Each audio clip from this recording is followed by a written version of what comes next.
Welcome to the Soulfull Sound podcast. This podcast is about celebrating the leaders, teachers, and coaches who guide fellow humans to connect, heal, and discover themselves so they can express their gifts into the world. I am Simone Niles, a coach, sound healer, vocalist, and author. Thank you for being here with me today. I am so excited to have the wonderful Monica Douglas with me today for this Soulfull Sound conversation. Thank you so much for joining me. I want to introduce you to my guest. Monica Douglas helps courageous people transform pain into power after loss or life challenge so they can reclaim their freedom, restore vitality, and live life purposefully. Yummy.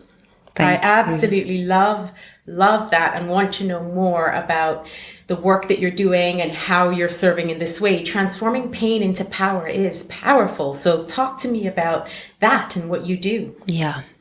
So what's really important for me, first up, Simone, is to really give thanks on all levels, body, heart, mind, soul, and spirit, for you inviting me to this conversation.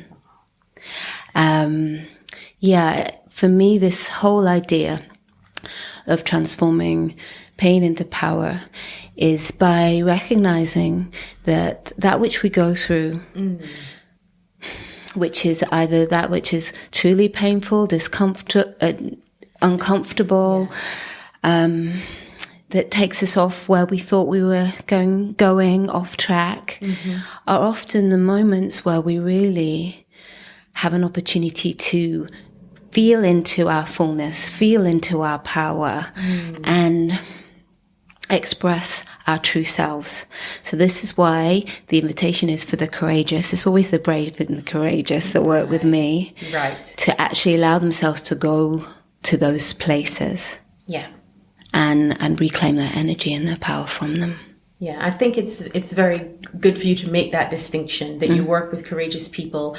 That implies that the work that lies ahead is not easy. It's not for the faint-hearted. No.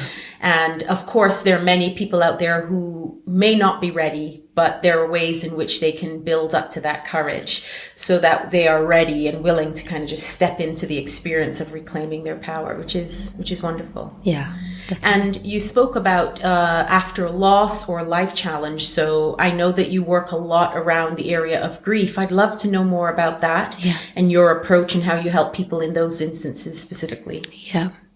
So what I really am interested in is us reclaiming grief as a natural process, one that when we allow ourselves to flow through it in the way that is appropriate for us, that it has gifts within it.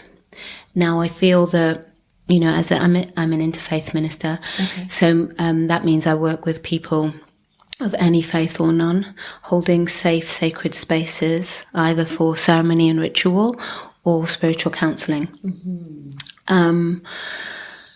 So as part of that work, when we go into a process of grief, and this isn't only about bereavement, it's about life is a series of losses. Yes. Right? We're moving through life, and from the moment we breathe, the moment we're born, actually, we've lost the status of being in the womb. Yeah. Right? And then as we grow, every iteration that we had before us has to be let go of. And there's a process of grieving for all that we let go of. Most people, as I say, we associate grief only with death. Yeah. But actually, no. My experience of working with people is that there's a lot of unresolved grief in us for that which has gone before that we've not recognized. Yeah, and I'm so glad that you brought that to the table, because I do think that it is perceived as death is the grieving process. And I know from my own experience, this is, I don't want to say that I had to grieve this in a huge way, but I would call it that of a feeling of loss. Yeah. So there was a moment of that in my career when all I ever wanted to do from the age of 7 was sing. And I knew that I would be a singer. There was no question about it. And all the choices that I made in life, led towards that outcome, and I manifested that which I felt I was born to do. And then I remembered coming across the life coaching, Transform and Transformative and NLP and all of these different things that really just lit me up. And I felt that I knew there was some more to come and more to do than the sound healing and working in the shamanic practices. It's just so many things have changed. But I remembered when I came to a point of, oh, I might be going down this path. I felt like, first of all, I was cheating on music, because that was the affair and the relationship that I've had my whole life. And then there was a releasing and letting go of a certain part or a certain way of expressing myself. So I'm still very much a part of the music industry, and I work a lot and love the parts that I'm involved with every part of me. But there was a part of me that had to grieve and let go of my, I want to say, expectations of what I thought that should be. That's the path that I knew I wanted. So now I'm varying what's going on. And that was a very interesting, I would say, acknowledgement for myself when I thought, I do need to release this and let it go. Yeah. And in doing so, there were so many beautiful repercussions and, ripple effects that happened in acknowledging it first and foremost, and then releasing parts that were no longer serving me. So in the grand scheme of it, it's not a total in its entirety loss, as in I didn't lose music, and I'm very grateful. But I was very much aware that there were parts that needed to be let go. Yeah. I needed to just relinquish that and allow myself to shift. Yeah. Well, there was an old agreement, right? The old agreement was, I'm a singer. Yes. Right? And it's not even, I work as a singer. It's, I am a singer. Right? Definitely. And at the deepest level of identity. And when you shift out of an old identity, who am I now? Yeah. Right? Yeah. Yeah. And that's why you had to go through a process of acknowledging where you were, who you were then, acknowledging the big and painful emotions that come with letting go of who you were, and then a process of welcoming in something new. And while acknowledging all that being a singer has brought you. Yeah, because I still see myself and identify as a singer, but what has changed is I've changed the modality of expressing it. And I like to think of it as shedding my skin. Yeah. And that's what that experience felt like for me. And it's been wonderful to be able to reflect on it with that understanding of grief, grieving and letting go and some sense of loss, which you don't always think about in the moment. Certainly it's not conscious. Yeah. So it's really takes some self-awareness. Definitely. I do a process with people called counting your losses, which is a blend of counting your blessings and cutting your losses. Right. Right? I love that. So we go through an A to Z of losses, right? So it could be assets right at the top. And, then we talk about things like, yes, bereavement. It could be child loss. It could be divorce. It could be all sorts of things going through. It could be the job, the redundancy. A lot of people are looking at that. What does it mean to be not employed or employed? Yes. And we look through the whole range of losses that you can have in your life and whether there are any residual emotions around any of those. And usually it's the small ones that people didn't realize, like, oh my gosh, when I was sacked, so that somebody will say, when I was sacked, and I got a job straight away, but I didn't realize the impact that it had actually had on my sense of self, my sense of self-worth, who I was. That was the only job I had, And then to acknowledge, okay, there is a sense of loss and there is some grieving that needs to be done for this. Yes. And what are the emotions that have been coming up? And actually, what could I do? What are the old agreements that I had with myself or others that need to be now shifted? Yes. Yes. Is there something I need to do still? To reclaim my energy and power from that. Yes.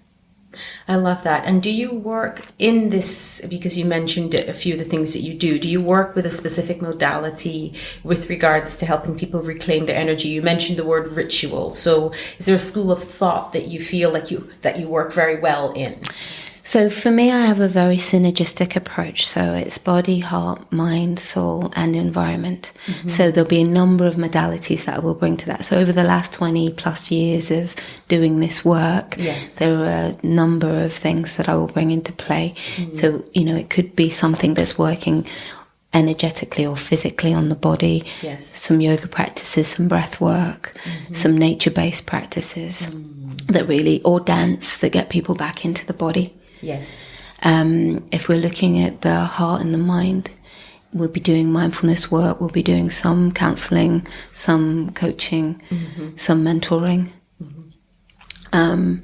And I have a real thing about the emotional aspects of ourselves and how we delve deeper into emotion. Mm. So I'm an emotion code practitioner. So, although it's not the modalities that really matter. Of course. It's the impact that they have. So how do we shift through emotion? Mm-hmm. How do we work through them in a way that's going to allow us to release that energy and power? And then as an interfaith minister and spiritual counsellor, working with spirit and soul and ceremony and ritual in whatever way will suit somebody. But I believe that our ability to work with ritual and ceremony, people spend a lot of time planning their weddings, right? Yes. They don't spend so much time planning the divorce. Yes. And thinking about the ritual of uncoupling, which we'll talk about later. So for me, mind, body, heart, spirit. Yes, I love that. I think it is very, it is key, as you say, the amount of effort and time that we put into the ceremony or ritual of coming together, and coming, and not necessarily that it's a negative thing, but certainly moving apart can be something that is left left to its own devices, maybe is the phrase that wants to come forward right now. And I think that, no one would just do that for their wedding. Let's just see what happens. People plan things so much in advance with that it is really interesting. And I mean, I'm happy to talk about that now. It's fascinating to me, the amount of people, and I know that it's become, in some places, it started to become a thing, a fad about this, divorce party or things like that. And people, it works for some people, it doesn't for others, of course. But I personally can acknowledge that I can see the benefits of separating in ritual, separating in ceremony. I mean, a lot of the work that we do in the shamanic practice, we have a particular ritual that's called energy release. Mm-hmm. And that is about releasing the energy of people who've been in your life, whether it's in past relationships, that being of husband, wife, or partner, or perhaps passed on loved ones, things like that, where you can release the energy that might still be, maybe blocking or holding you back from fully freeing and living in that space. Mm-hmm, mm-hmm. And I don't hear that much about those things outside of it. So I would really be interested to speak about the conscious uncoupling, and being able to, how do you help people do that? And I want to know about your own experience and how, just talk to me about it. It's very fascinating. Okay. So I want to bring in some context to this. Yes. Because some people go, well, it doesn't apply to me because, I've not been married, or it doesn't apply to me because, we just move on, don't we? I want to bring the context of young people growing up and the fact that there's a lot of young people who grow up and the blended family is very common now. Yes. So it means that most young people are witnessing relationships ending. Yeah. And usually of their primary carers. Mm-hmm. And the seed that was planted in me that made this seem more powerful and useful for me to go into, and I'll talk about my later story, but as a child of divorced parents who didn't uncouple well. Right. right? And the impact that that has on the children, the siblings, and what they then choose to do with their relationships. Yes. And I wanted to set that as the context, Sure. because I think that it's really important for people to go that when we, and it's not only the children, it can also be the extended family and the community. Yeah. And the impact of a breaking of a relationship has a wider impact than on those two individuals. Of course, so I really yeah. just wanted to set that context for our discussion, because people might be thinking it doesn't impact on me. But if you are witnessing people breaking up and separating and divorcing, then you're part of the process, and we're all part of that process. Exactly. So as a conscious uncoupling coach, I work with people to help them to move through either existing relationship breakups or ones that they've had before that have had an impact on them. Right. Okay. So it's a well-established process created by my teacher, Catherine Woodward Thomas, and it's very deeply structured, clear, and well thought out, in that you go through a process of really honouring the emotions. So it's the first step is really finding emotional freedom. So I've talked a lot about emotions, right? So those big, hairy, overwhelming emotions that come from the breaking of a relationship. And the first thing is to be able to sit and acknowledge the impact that it has. Yeah. And that's for you and for those around you. And to, this can take a while, because we're generally avoidant of the deep and the painful emotions, or overwhelmed by them, unable to do anything about it. Yeah. So the first step is like, what is here? What's here in the field? What's here in the body? How is this impacting? And it's kind of radical honesty. Not only honesty for ourselves, but when we look outside to the others. Yeah. And so what I think is interesting there is you speak about the impact upon those outside of the, outside of that split, whatever it may be. And because I know that everyone will have experienced in their own way some version of this, either for themselves or as children with parents, etc. As we know, this is a very common thing. Yeah. What are some of the first steps that people can do for themselves? If anyone is listening now and they're going through it, do you have any kind of first pointers on that very first step that you mentioned, acknowledging that emotion, that pain, that whatever you want to label it? What are some of the first things that they could start to consider in the moment of, I've just split up, or I'm about to split up, or my parents have split up, or I know that parents and children or adults and children might have a different response, but just curious to some of those first pointers that people can look at. Yeah, the first pointer is to find a space of sanctuary where you can actually feel safe to actually start to feel consciously. Yeah. And there's a practice that we teach, which is called the inner sanctuary practice, where we're really just sitting and listening to what am I feeling? Yeah. What am I feeling? And allowing ourselves to name the emotions. And it's amazing how powerful this process is. Yeah. Just naming what's here. I can see I'm feeling angry. And then mirroring that back. So it's like we need to feel heard. Yeah. And the first person that can hear us is ourselves. And because when we can hear ourselves and we can feel what we can feel, then we can articulate what our needs are. Yeah. So the first point is, what am I feeling? And this is something that I got from my mom, and I did a workshop yesterday on using sound or sounding to overcome personal challenges. And one of the things that I talk a lot about when it comes to emotion, and this is something again that as I say I got from my mom, is that emotion is energy in motion.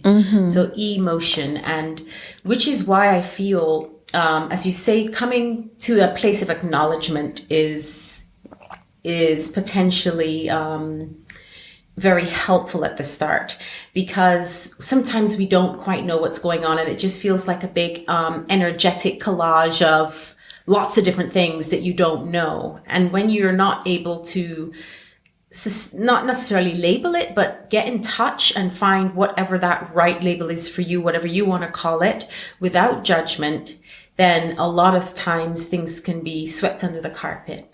So we were talking about this in my workshop yesterday, where I said, let's imagine that your emotions, we have all of them, and we have no judgment on whether they're feeling angry is a bad thing, because we hear a lot of this. But I know, even though I would say that in my life I have not experienced a lot of anger, I've certainly experienced a lot of other things, but anger isn't a bad thing.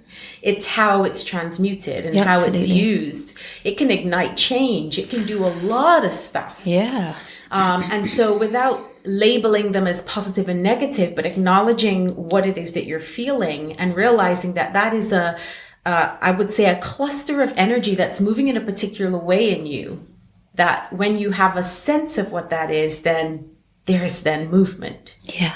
There is movement, energy in motion. Energy in motion. I agree completely. That's when I talk about transforming pain into power, that's exactly it, right? So that which constricts us and stops us, or that which is trapped in our field, right? When we see it, oh, it's there, we acknowledge it, we get the learning from it. Yeah. The energy is released and it's ours again, right? It's not locked away in a space that we don't want to look at. Yeah. And as you say, an emotion itself is neither good or bad. Yes. Anger is a great example. Anger often is an indicator that we have a boundary that's just been overstepped. Yes. So what's the boundary? And are we articulating to whoever needs to have it articulated what that boundary is? Yes. And are we doing that effectively or not? Right? I love that very practical, I suppose, description of it. It's like anger is often because you've stepped over the line. So how do I articulate and speak to you and express myself so that you don't step over that line? Yeah. Or in your own self-reflection, is that boundary helpful for me? Because it is important to have boundaries. I talk about this myself quite a lot. I had to learn how to really stick with the boundaries that I've put in place, which over the years, it's just become like, why did I not have these in place way back? But you learn and you grow. Yeah. But certainly the importance of that, but equally, I want to know your thoughts on certainly whether it's clients that you've worked with or from personal experience about those boundaries where it's about protecting yourself from something that may not be real, as opposed to this is a healthy boundary. This is what I will accept in my life and I'm not willing to accept in my life, and therefore you will not cross this line. Okay. So this feeds into the second point, which is really about... So we've talked about, finding emotional freedom. Our second piece is reclaiming your power and your life, right? Yeah. So this boundary piece is really clear, and also about actually owning our 3% in the issue. So often we try and project to everybody else that it's their fault. But where the gift really is and where the power really lies in recognizing our part. Okay. Can I just quickly ask you, you said the 3%. Is that specific for you? Is there a reason you say that? So 3% is like, there's got to be at least 3% here. Right. So for anybody who's going, it's all about them. Right. It's like, you sure there's not at just least 3%? Right, gotcha. Okay. Yes. Like, the 3% could be you ignored the red flags when you were dating. Yeah. Right? Yeah. As you said about the boundary, there might be part of us that also has a belief about ourselves and the world and others, where we've actually set an inappropriate boundary that actually is not protecting us, or it's not doing its job now, or it's not appropriate, or it blocks out the good. Yeah, what's an example of that? So, say somebody might have a belief that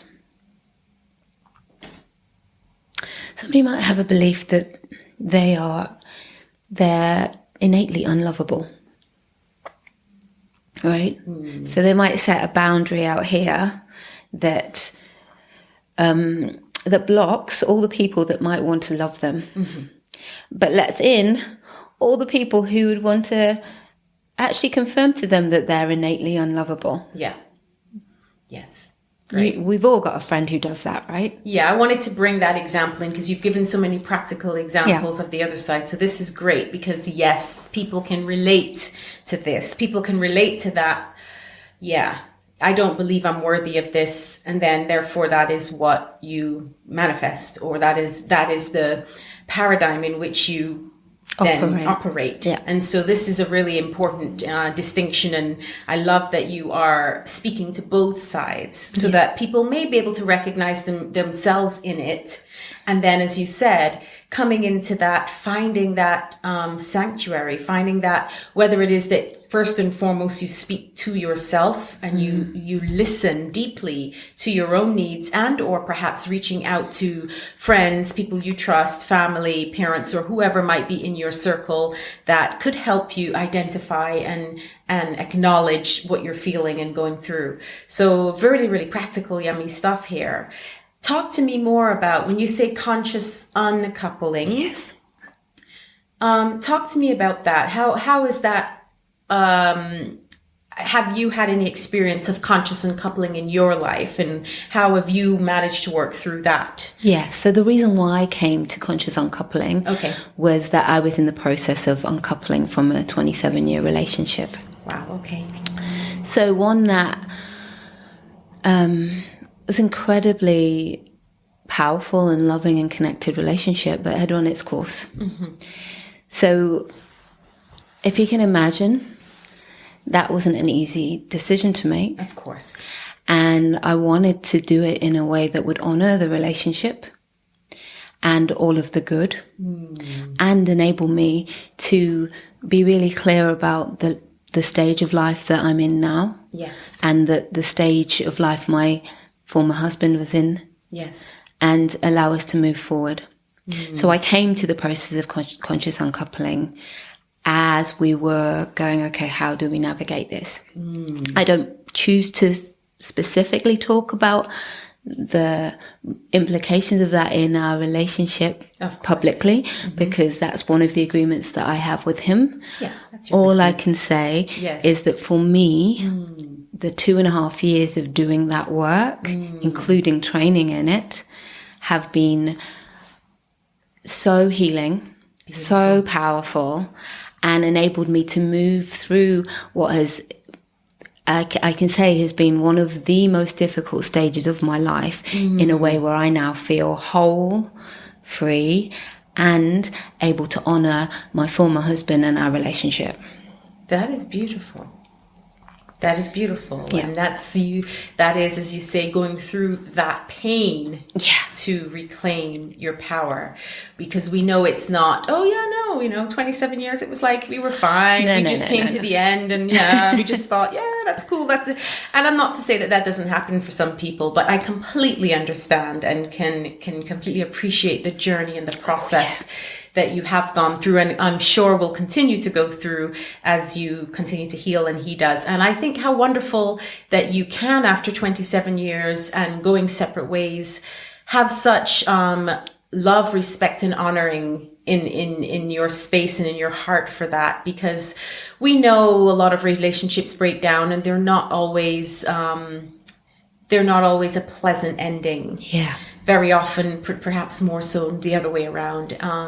And I think that when you take that responsibility for yourself in choosing your own healing process and how you release and let go for your good, for your highest good, I think that's wonderful. And I love that you, obviously we can all train in many things, but I love how you say that the doing and going through it yourself and then training in it was part of the healing process. Definitely. Because I find often what I've noticed in people that I've worked with, including my own experiences, is that we do and give a lot of what we need.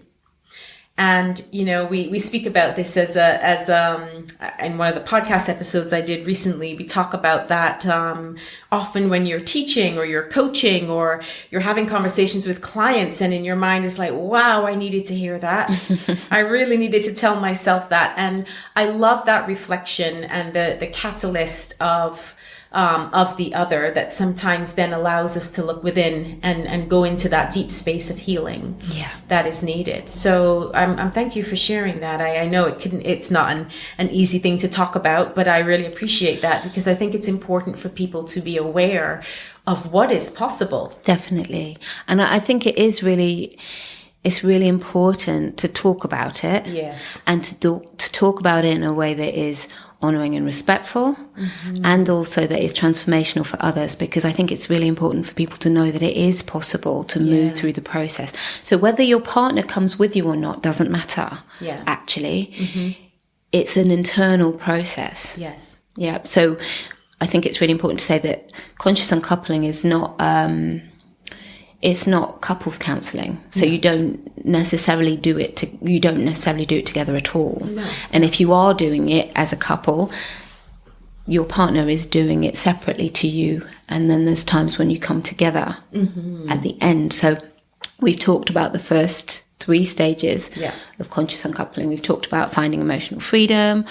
We've talked about reclaiming your power in your life.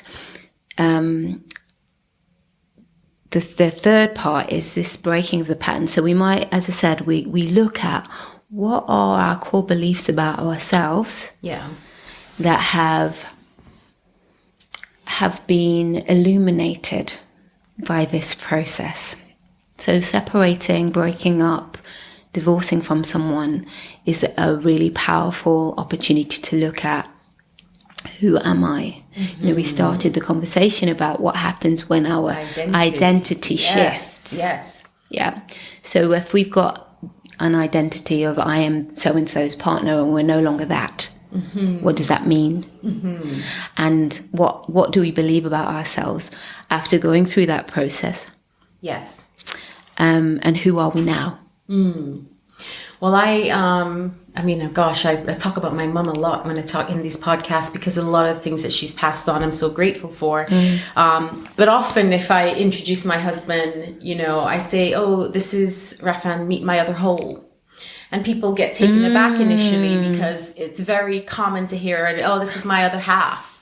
And it's not something that I relate to. We had this conversation and I understand that this is very common and people like to say it and to each his own. But it implies then, of course, that you're one half and I'm one half and then we come together and make a whole. And one of the things growing up that my mum said is like, if you go into relationships like that, think of a 3-legged race. Hello. Yep. Right? And so the minute one falls, the other one topples over as well. She said it's better that you walk arm in arm, 2 strong legs on the ground and decide to walk in the same direction sturdily than relying on the other person in that way. That means that, okay, they're gone, so who am I, as you say. Now, I completely understand that this way of thinking may go against the grain for a lot of people. But I, hands up, do not belong to anyone and no one belongs to me. That includes my husband. That includes my children, who are my children. Yeah. They have come through me. I am so grateful to be their mother, but they are not mine. Yeah. I have a huge responsibility as a mother and a parent to guide them through their human experiences. My parents have guided and done their best to guide me through mine so far. But they are their own beings, their own souls, their own energy, their own spirit, their own body, their own mind. And that is as far as it goes in terms of them being my children. Yeah. Well, your mother's a very wise woman, clearly. Well, she because is. That whole piece Yes. about coming together as wholes. Yes. I'm a whole person choosing to be in partnership, in connection, in love with you. Really, really powerful. Yeah. But let's be real about that, because I understand that. I can speak to you wholeheartedly about it with the passion of which it is felt and meant. However, I have had experiences, of course, like anyone else, as I work on my own self and doing my own inner reflection and work, where relationships have not always been that. Yeah, of course. And so it's great because that's how I can recognize the difference. I can say right now, the relationship that I have with my husband, going on 19 years this month, actually, has been a long process of growing, but that entry into, for both of us, that was very clear at the beginning. So I'm very grateful for the experiences I've had in relationships before, to know what this isn't. Yes. Or what I no longer want it to be, perhaps. So this is the power of doing this work. So again, if you've come out of a relationship and you're wanting to embark on something new, how better to do the work before you choose to go into another relationship and repeat the same issues. Yes.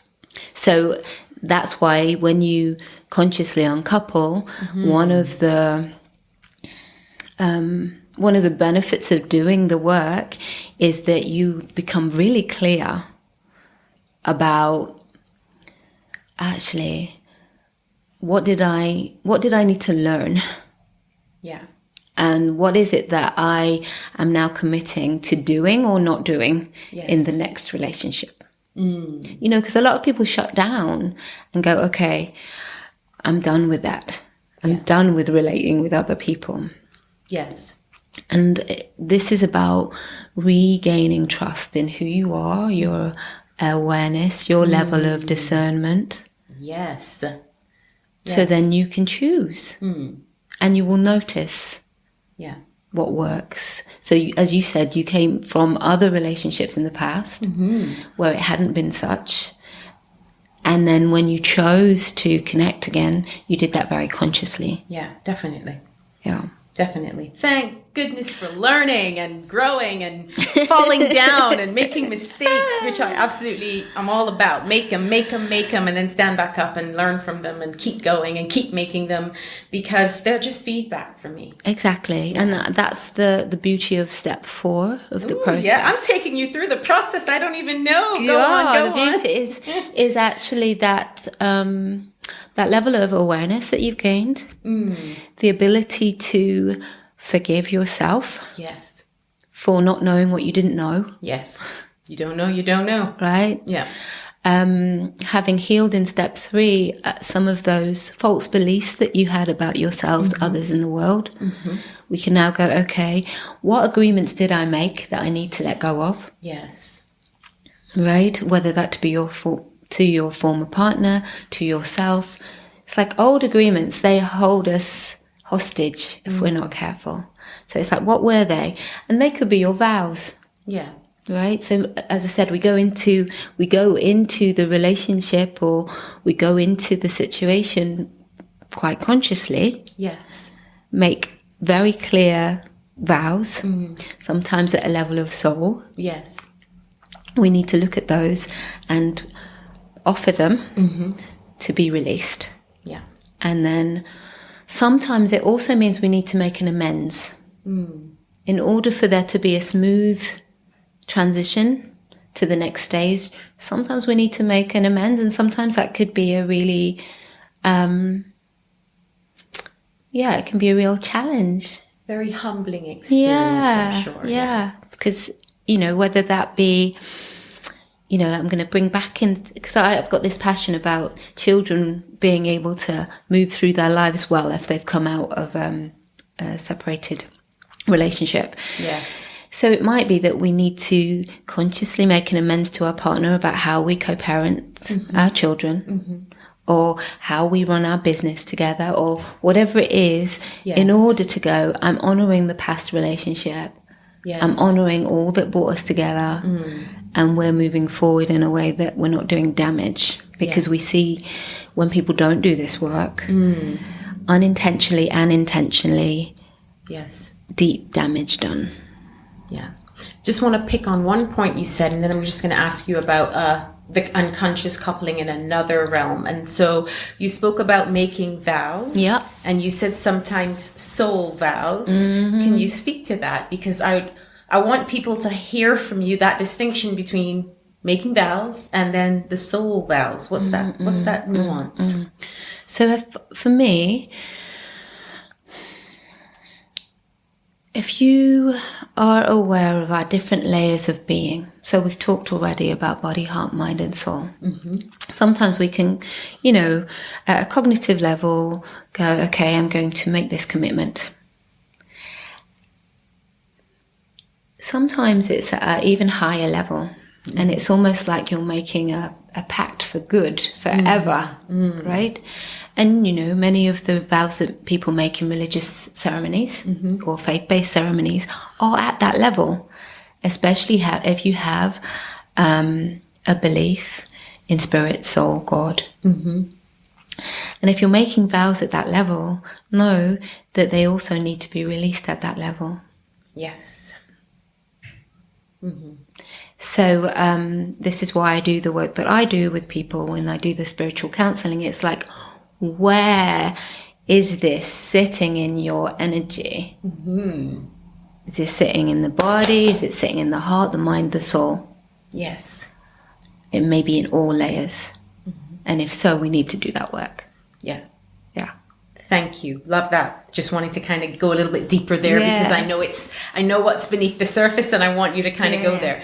So you spoke about business relationship and you spoke about things like that. Could you speak a little bit to that process? And not to say that the process is different of conscious uncoupling between this romantic relationships or business, but I'd be curious to know about some examples there because you mentioned, you work together, whether it is partners working together or business partners working together, whatever it might be. And, either that the business needs to change, the old model is outdated and that needs to shift, or the relationship as business partners need to come to an end. Yeah. What's some of the things that you come across in that when it comes to that conscious uncoupling of the business? Yeah. So it's the same process actually, because although the context is different, what we're going through as human beings is the same. We are going through a grieving process. Big emotions are coming out. Maybe we can't even sit around the board table anymore. Right. Right? Yes. Can't stand to hear the other person's name if there's something going on, right? Even though it's not romantic, it's still relationship. Yes. So we're going to have to go through this awareness of what's happening. What is our part in it? What are our beliefs about ourselves, others in the world that we need to uncover? Do I need to forgive myself or them and make an amends in order for us to move through? And actually, what is our vision of the future? So that's step 5, right? Nice. Love it. What is our vision of the future and how are we going to be now? How are we going to communicate and articulate that to the world around us who are impacted by what is going to happen in a way that leaves us both whole? Yes. As much as you can. You can't choose for another person, but as much as you can. Yeah. But I do feel that in working on you and working on the wholeness within you, that it is unconsciously and energetically not necessarily transferred, but felt. And I say this because for me, forgiveness is about that. It's not about the other person. It's about you. And often in cases where I felt that forgiveness was needed and I worked on that in my own sanctuary, in my own space, there was a releasing for the other. Yes. that had nothing to do with a conversation or a practical or conscious, oh, by the way, I've forgiven you now, so, because that's not what it's about. No. And so what you're saying, I completely resonate with, in that when you make those choices for yourself, because while you have no control over other, you do have control over the frequency and the resonance in which you decide to sit with and live and move from. Yes. Which is going to create a ripple effect, because energy is endless and it's connected.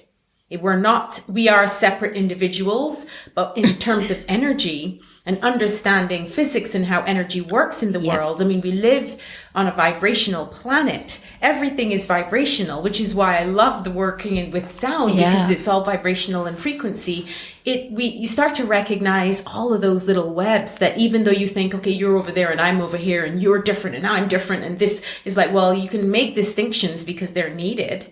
And, you know, there are differences in individuals, but in terms of energy, guess what? You and I are still connected, whether you like it or not. Yeah, absolutely. And this is where the conscious uncoupling, and then for me, the energy release is so important, because it's not saying I'm releasing you and cutting the cord and we're never going to be connected. It's saying I release you from my little corner right here, or vast corner. This is my space, and I release you from my space. But that connection is always there, whether it's conscious or unconscious. That's certainly my understanding, my belief, in the research around all the work I'm doing has brought up and shown. Yeah. The energy is it can't be destroyed, right? No. It only transforms. Yes. So if we know this connection has been here, right? Yeah. Okay. It's needing to transform. Yes. My part in transforming that is to own my peace. Yes. And to let you go. Mm-hmm. And we know that we will be forever connected at some level. Yes. But that can be from the highest, broadest level. Exactly. Yes. Where all beings are connected. Yes. Right. And I think wisdom comes into this. So it's not I forgive you, so I go back into old patterns and I'm going to let you walk over me if that was the pattern, because, you know, I've forgiven you. That is a very outdated isn't the word, surface way, I would say, of looking at forgiveness. Absolutely. You know, I think this is what most people think, which is why they go, but I can't forgive, because they think, well, it's about the other. But it's like, forgiveness is not about the other. No. And so in doing so, as you say, it is still using wisdom to know, I am not going to have you in my life. You are no longer going to be in my physical presence. But that connection, as you say, whatever, wherever you are, it's just nature. It is how it is. Yep. And, you know, for those, there are people that really struggle with the concept of forgiveness, and it's not an easy to understand or to do process. What I would say, you know, I do like that analogy, is like, it's not forgiving somebody is like drinking poison and expecting the other person to die. Yes. Right? Exactly. So actually it's a self-full act. Mm-hmm. Because you're seeing where this is disturbing you. You're seeing how you're holding on to something that actually is not serving you anymore. Mm. And it takes deep courage to actually, you know, I do a practice where it's, I'm really stepping into a place of forgiving myself for all the times I've hurt myself, known or consciously or unconsciously, by actions, thoughts or speech. So where have I hurt myself? Mm-hmm. Wow. And then to receive that forgiveness, so I'm forgiven for that, because I can forgive myself. Yes. Right? Mm. And then owning all the times that I've hurt someone else, consciously or unconsciously, by actions, thought or speech. Mm. Ooh, that's a place to go to, isn't it? Mm-hmm. All the times that I've hurt somebody, even when I've not known it. Mm-hmm. consciously or unconsciously, by actions, thought or speech, I ask forgiveness, and I ask forgiveness in the level of really sending out that energy. Yeah. And knowing that's all I can do. And then once I've done those two bits, 2/3 is about me. Ooh. Yeah. Yeah. So for all the times that someone's hurt me, now I can look at others. All the times that someone's hurt me, known or unknowing, or consciously or unconsciously, by actions, thoughts or speech, given all that I have, I can choose to forgive them. I forgive them. Yeah. And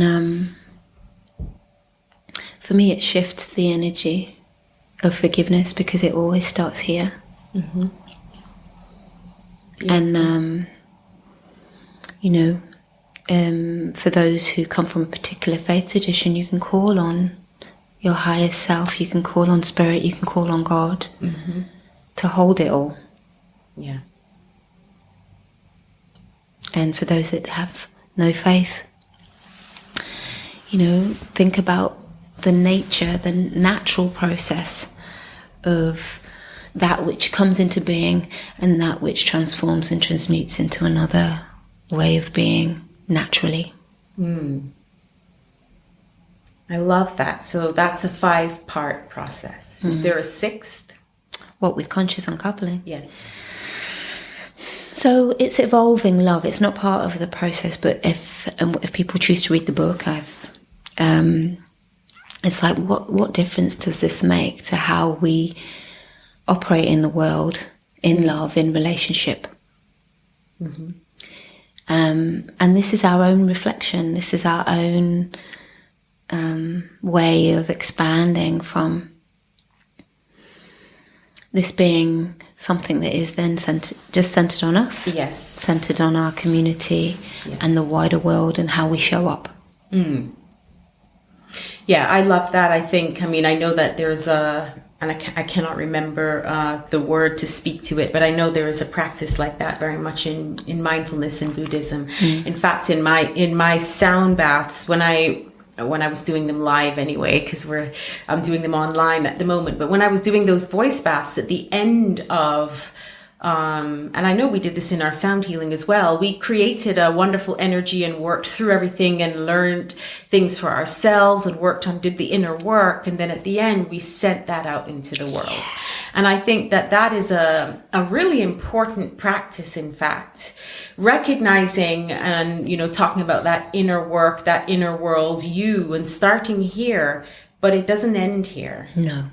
Right, and that comes back to the connection that we cannot, we can never really completely cut that energetic connection with other, and therefore that release and that vibration and frequency, and being especially intentionally or consciously sending it outward to how now can I impact other.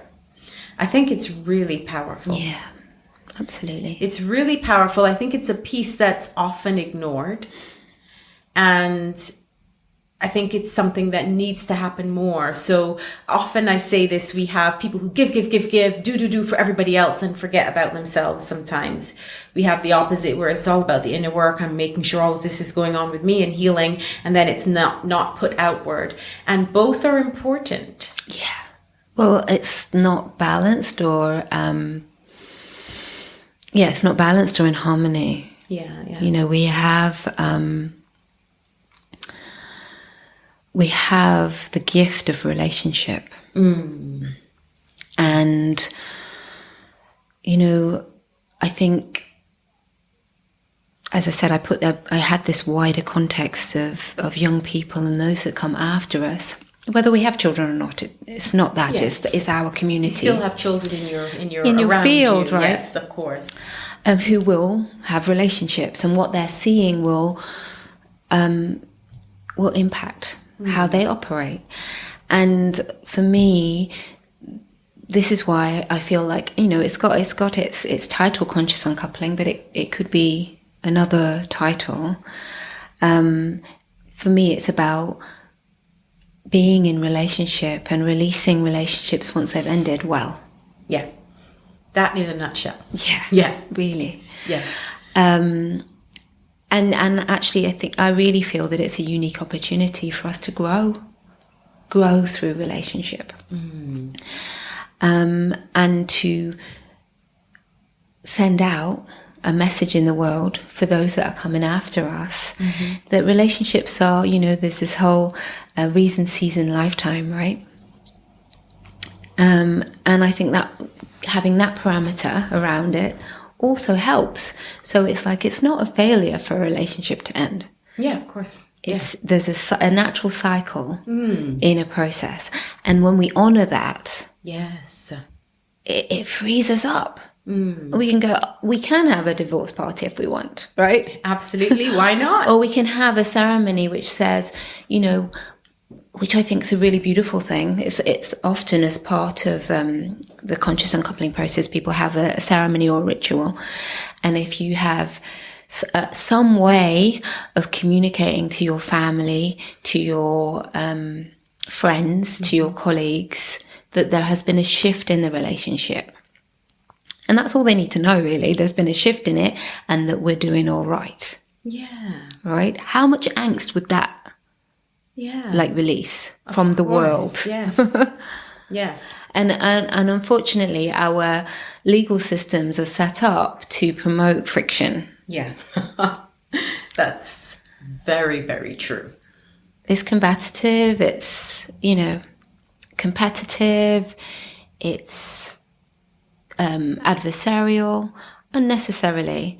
And we can choose to do something else. Yeah, and you're rewarded for coming together and somewhat punished for coming apart. Absolutely. So there is that, that is systemic. That's something that we're unconsciously being fed. And it's really an important thing to acknowledge.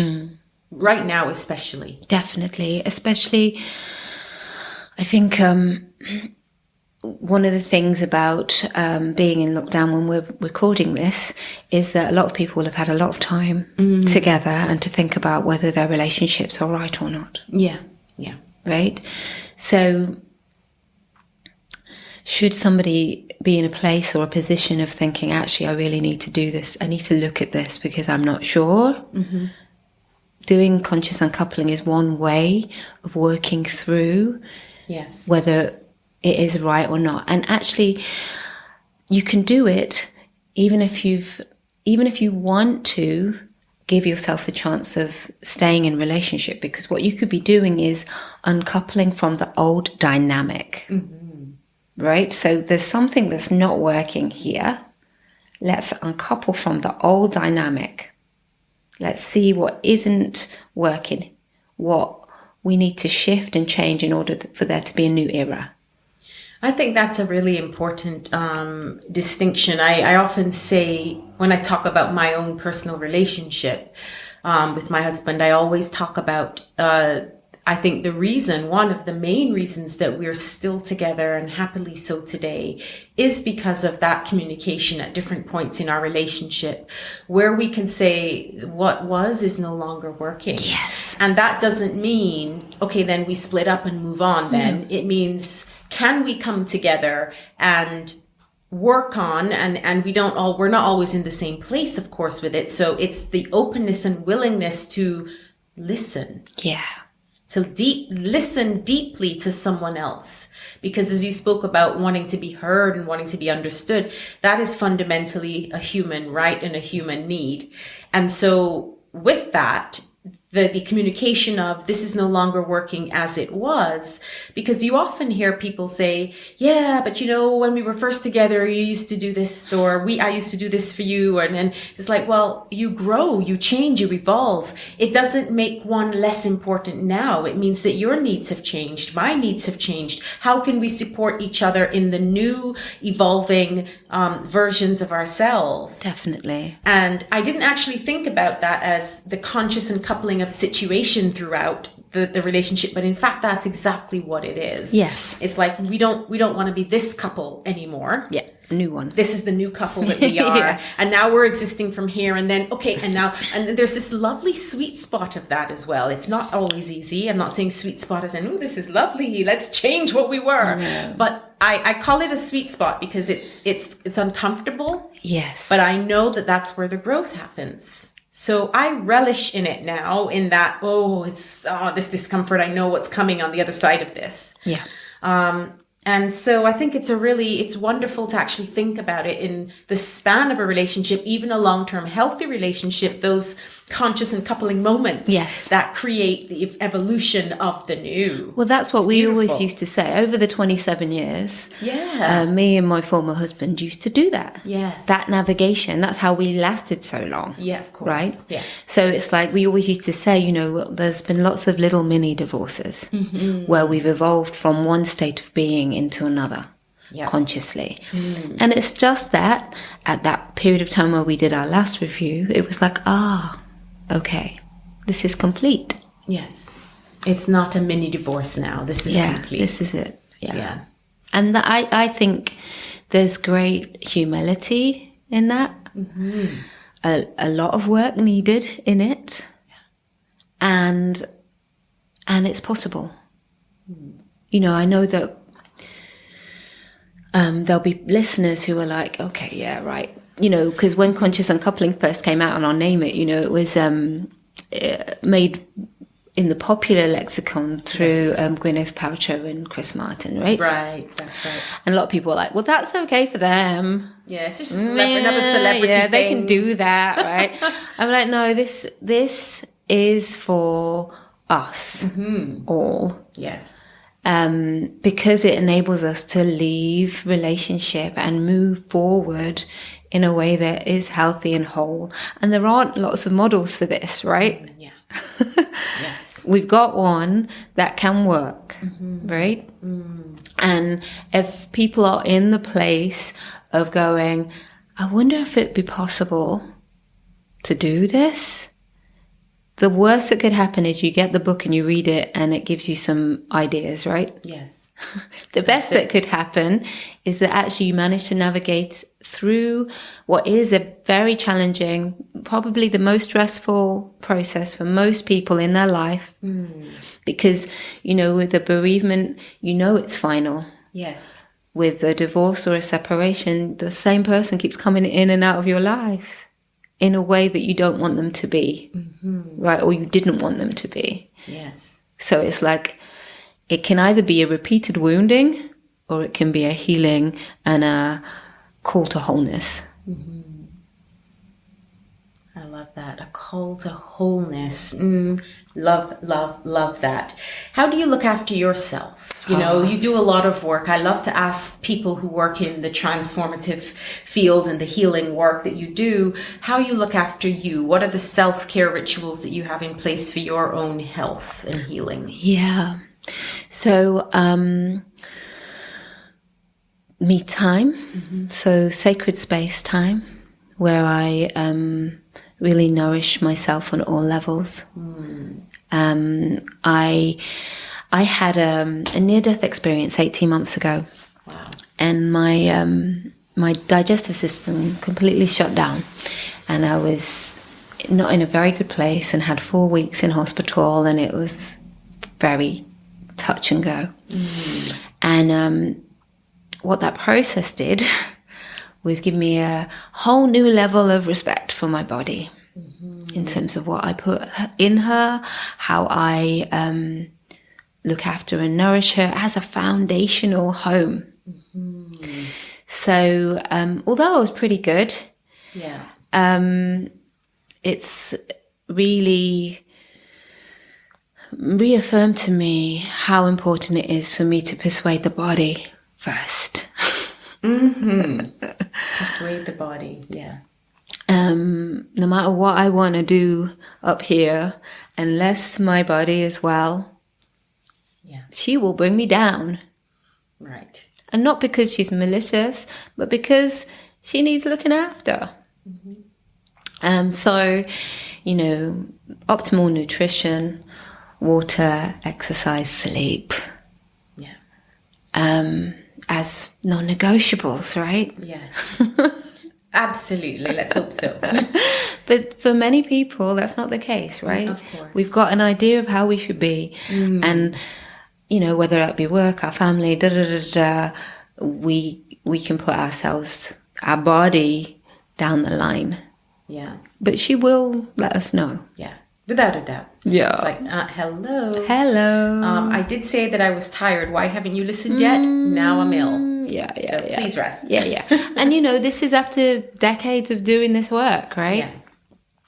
Yeah, of course. So, you know, I think, again, the call to humility around it, it's like, okay, girlfriend, you can know all this stuff, but until you truly apply it consistently and prioritize it, it's not very valuable, right?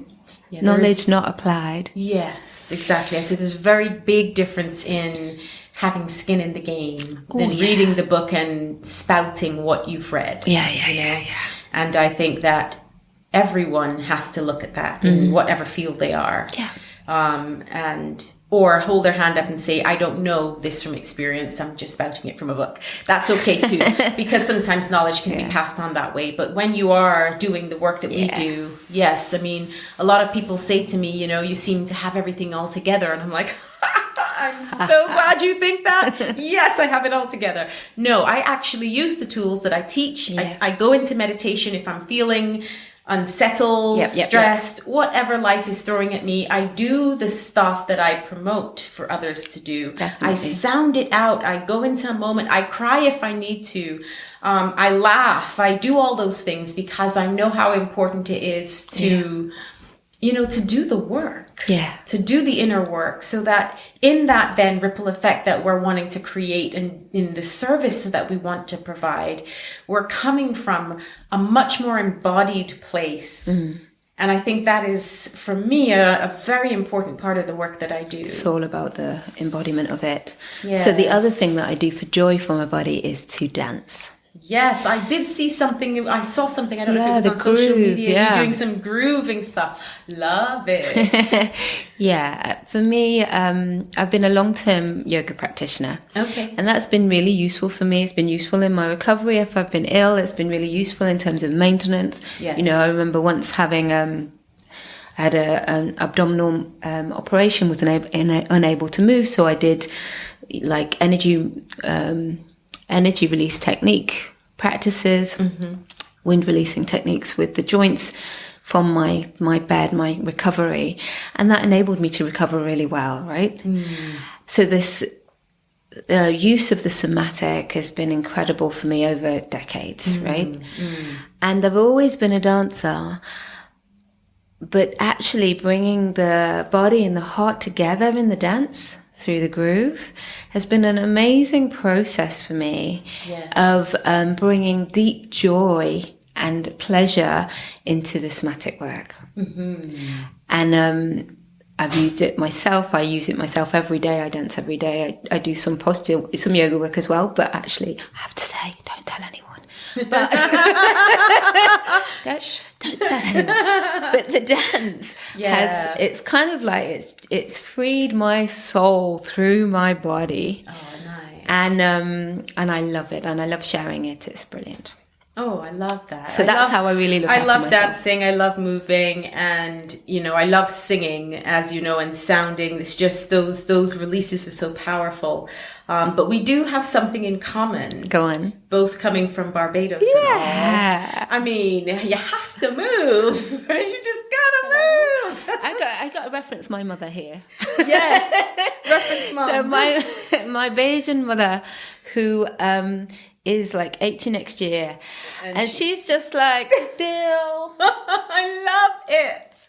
But of course, so much juice in that body, right? And I'm like, okay, I got it in me. Yes. Yeah. Yeah. It's just that is it. So that's how I look after myself in the body. For my heart and my mind, I'm a firm believer in having a family of support.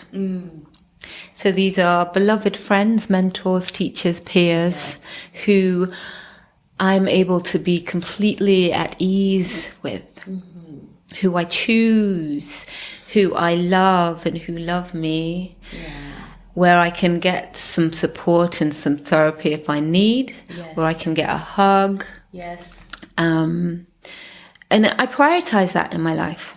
Beautiful. Yep. Because for me, relationship is important. It's crucial. And the ability to be heard, to listen, to reflect is really essential. And for me also, for my spirit, prayer and meditation, daily reflection, being held, supported, connecting with nature. Yes, nature is wonderful, isn't it? Yeah, so We beautiful. Are nature, and we need are to, nature. Yeah. We need to really keep reconnecting and connecting with ourselves and that which we are. Yes, remembering that actually we are never disconnected. Yeah. It's the forgetting. This is the thing where we are, maybe it's by nature we are forgetful, right? Yeah. She is a comedian. And I'm like, oh, yes, we are this. Wait, hang on. No, wait, are we? Yeah, actually, yeah, you are. You are part of nature. You are nature. And in that recognition, there is no disconnect. But as you said, it's coming back to that remembrance of it and celebration of it. Yeah, definitely. Yeah, I love that. Oh, this conversation is so wonderful. I could sit and speak with you for hours and hours, but I'm going to pause here and just hold a space for you in gratitude for all the wonderful work that you are doing. To help people transform pain into reclaiming their power, and a lot of the wonderful work that I know you're doing out there in the world. So I acknowledge you. I love you. I'm so honored to know you. And I'm so excited to see the next steps of your journey with all the wonderful things that you've been, and difficult things that you've been going through and transforming for yourself. Thank you. So just so much love for you, sis. I really, really appreciate and value you and love you. Thank you. And I want to ask you, what is your soulful sound to the world? A prayer or desire that you wish upon the world?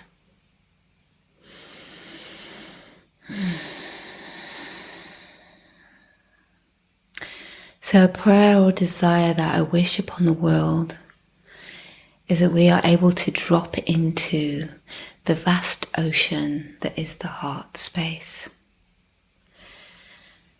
And then we can drop into this space, and from this space we can move down into the body and connect with the earth beneath our feet. And we can move up from the heart through the mind to the soul. And we can see that we are all connected and that we all have our place here, our unique contribution to make, our gift. Thank you so much. You are welcome.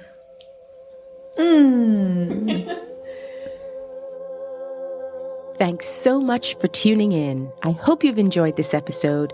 Please feel free to share it with your friends, and remember to subscribe. From my heart to yours, sending you love, healing, and sound wherever you are.